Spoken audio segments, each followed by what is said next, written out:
Organisator Muda. Selamat datang di konten edukasi bersama saya Afifah. Saya Dr. Elmi. Nah, kali ini kami akan membahas tentang organisasi perangkat kerja dari kantor pajak. Apakah kalian merasa penasaran bagaimana sih sistem organisasi perangkat kerja kantor pajak ini bekerja? Nah, di video ini kami akan mengulik sistem yang ada di sana. Jadi pastiin kamu simak benar-benar ya, karena bakalan insightful banget nih. See you! Saat ini kami sudah berada di ruangan sejumlah co-working space bersama Pak Syukru selaku penyuluh kantor pelayanan pajak Alfamart Tanjung Pinang. Nah, dari Pak Syukru sudah berada di sini. Mari kita sambut Pak Syukru. Halo Pak, apa kabar? Apa kabar Mbak Afifah? Ijah. Baik. Nah, kali ini Pak Syukru udah langsung berada di sini untuk acara bersama kita Kelompok Integritas. Nah, langsung Pak Syukru selaku penyuluh KPP Kota Tanjung Pinang teman-teman, jadi kita bisa mendapatkan insight yang sangat menarik nih tadi. Dan Bapak kebetulan Bapak sudah 2 tahun lebih ya bertugas di Emerson. Saya sudah 2 tahun setengah sudah ada di sini. Baik Pak, kali ini kami akan sedikit mewawancari Bapak. Kami akan memberikan beberapa pertanyaan seputar sistem organisasi perangkat daerah di kantor pelayanan pajak. Baik, pertanyaan yang pertama itu, sudah berapa lama organisasi ini melayani masyarakat? Atau dalam sehari berapa lama organisasi ini melayani masyarakat? Untuk KPP Perangkat Tanjung Pinang itu pertama kali dibentuk untuk reformasi pajak ya, kita pertama kali itu sejak tahun 2008. Jadi semenjak tahun 2008 kita ada yang namanya reformasi pajak dan dibentuklah KPP Perangkat Tanjung Pinang. Nah itu kita setiap hari dari Senin sampai Jumat kita memberikan pelayanan pajak. Untuk jam pelayanannya itu dari jam 8 sampai dengan jam 16. Setiap hari dari Senin sampai Jumat. Kita terus memberikan pelayanan pajak. Lalu, apa saja sih Pak kegiatan yang dilakukan organisasi ini selama pelayanan pajak? Untuk kegiatan utamanya ya, karena kita kantor pelayanan pajak tentunya adalah menghimpun penerimaan negara. Karena kita sama-sama tahu negara kita ini paling besar biayanya untuk belanja negaranya itu penerimaannya dari pajak, jadi 80% itu dari pajak. Jadi fungsi dan tugas utama kantor pajak adalah menghimpun penerimaan negara. Itu fungsi utamanya. Selain itu kita juga tentunya memberikan pelayanan kepada masyarakat terkait hak dan kewajibannya. Lalu Pak, pertanyaan ketiga itu, siapa saja penanggung jawab dari organisasi ini dan apa saja tugasnya? Untuk KPP Pratama Tanjung Pinang tentunya kita dikepalai oleh kepala kantor. Jadi teman-teman Islam Muda, kepala kantor pajak. Kemudian di bawahnya ada pejabat pengawas, itu ada kepala seksi di situ. Kemudian di bawahnya langsung membawahi pelaksana ataupun pemeriksa. Kemudian juga ada kepala administratif, kepala seksi. Jadi kepala kantor, pengawas di situ, kepala seksi dan langsung pelaksana. Iya, betul. Nah, lalu apa saja sih Pak pelayanan yang diberikan oleh KPP Kota Tanjung Pinang ini? Mungkin bisa diceritakan. Kita ada banyak sekali ya pelayanan yang kita berikan itu kepada masyarakat, kepada wajib pajak, baik itu secara online maupun offline. Memang sekarang sebenarnya kita sudah lebih banyak jauh online karena itu kan perkembangan teknologi kan. Jadi pelayanan utama yang paling banyak masyarakat punya tentunya seperti pendaftaran NPWP. Jadi kita sudah online, tapi kalau misalnya mau konsultasi ke pajak, kemudian ada SPT, laporan SPT tahunan, kemudian kita juga ada banyak permohonan terkait perpajakan. Kita juga memberikan fasilitas konsultasi. Kita juga sering melakukan yang namanya sosialisasi. Kita sering buka yang namanya kelas pajak begitu.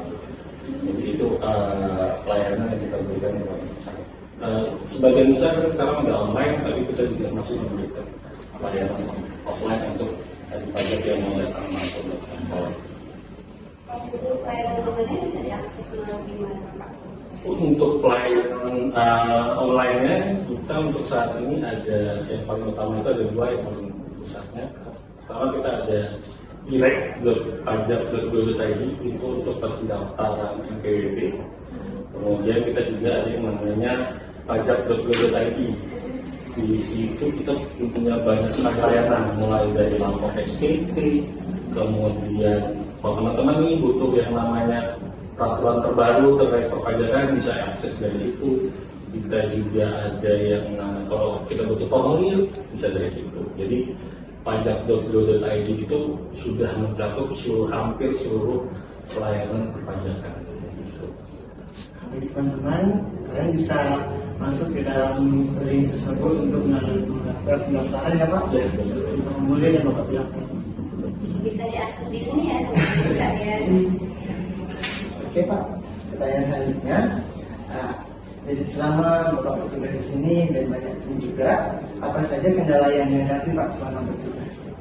Kalau kendala sebenarnya nggak ada ya, karena memang itu sudah menjadi kewajiban, sudah menjadi tugas kami sebagai petugas pajak begitu. Mungkin yang tantangan lebih tepatnya ya, kalau untuk kendala kita nggak menghadapi tantangan tentunya menghadapi wajib pajak. Kemudian kalau untuk KPP Pratama Tanjung Pinang kita punya wilayah yang sangat luas, mulai dari Kota Tanjung Pinang, kemudian kita ada Kepulauan Anambas, dan Natuna juga. Itu memang kita punya wilayah yang sangat luas untuk memberikan pelayanan maupun pengawasan.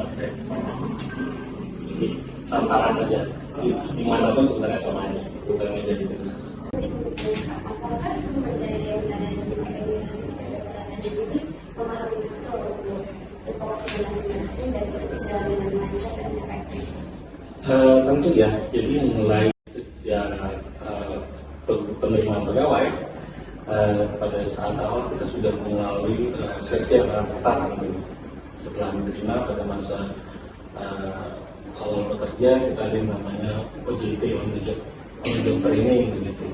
Jadi itu pegawai kita giring ke setiap seksi untuk dia paham nih ada pekerjaan apa aja sih di kantor ini begitu. Setelah mulai bekerja kita juga secara setiap tahun begitu ya, ataupun per semester kita melakukan yang namanya mutasi, baik itu internal kantor ataupun mutasi eksternal ke kantor lain begitu, misalnya ke Batam, kalau di sini ya Batam ada ke Karimun. Jadi otomatis dengan adanya perputaran tugas, pergantian tugas, otomatis pegawai sangat memahami pekerjaannya. Selain mutasi, kita juga secara aktif selalu punya yang namanya, kita ada yang namanya diklat, kita juga ada e-learning yang itu memang wajib setiap semester kita harus ikuti. Jadi ada yang ditentukan materinya, ada yang kita boleh memilih secara sukarela. Saya mau belajar apa nih bulan ini, saya mau belajar apa nih, PPNK, PPAK gitu. Jadi pegawai memang diwajibkan untuk terus menerus update untuk tugasnya.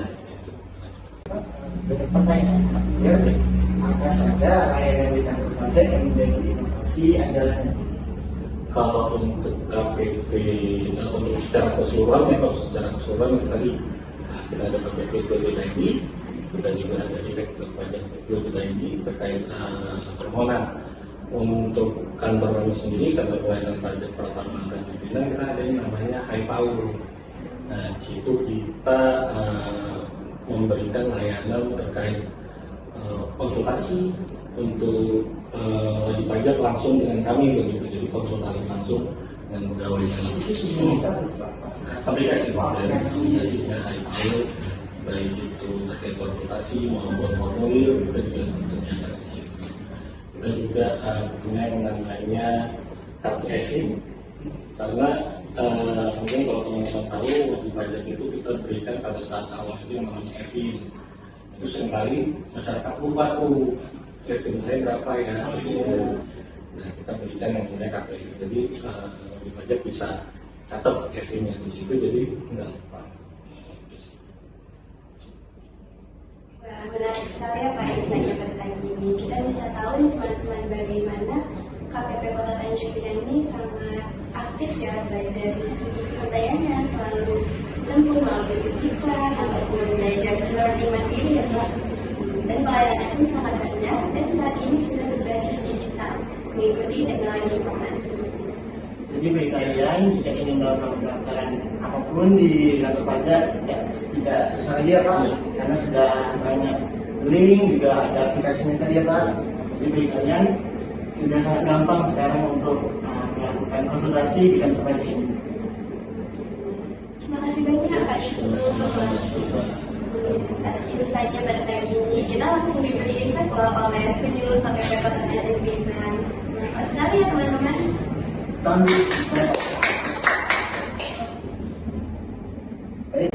Sekian video kali ini bersama narasumber kita Pak Syukru yang sangat hebat. Terima kasih ya Pak. Sekian video ini kami ucapkan Assalamualaikum warahmatullahi wabarakatuh. Terima kasih.